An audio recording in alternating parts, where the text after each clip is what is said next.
we are here. So this is the restaurant.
Balinsasayaw or bird nest soup for 4 person. Yeah.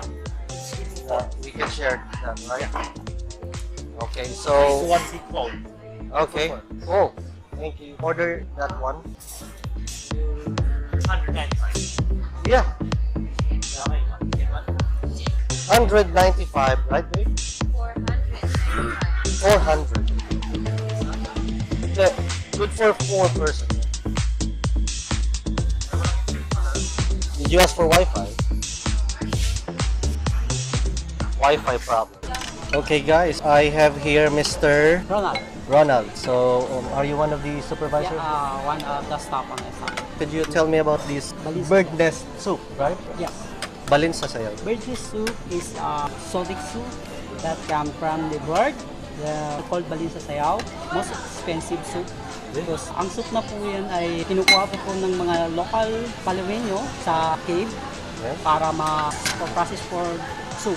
It came from the birds, Balinsasayaw. So, is it true that it's their saliva? Yes, sir.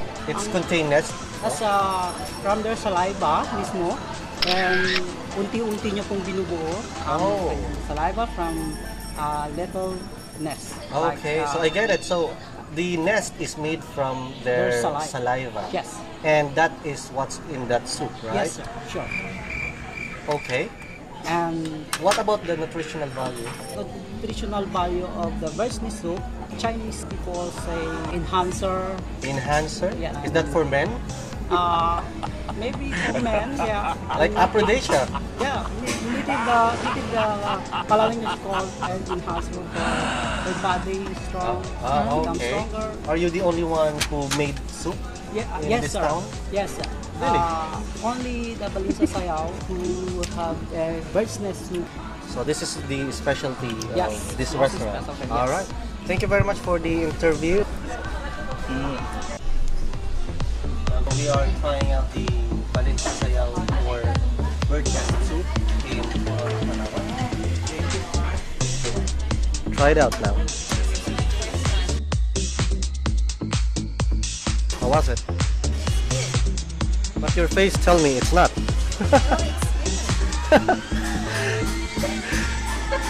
Okay. Alright, let me try.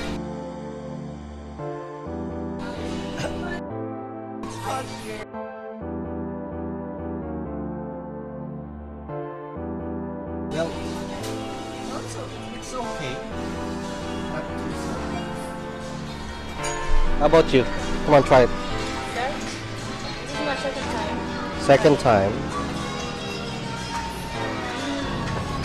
It's also good.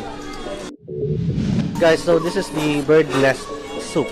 495 pesos. Good for 4 person. And the name of the restaurant is Balinsasayaw Restaurant. They are known for this. Alright?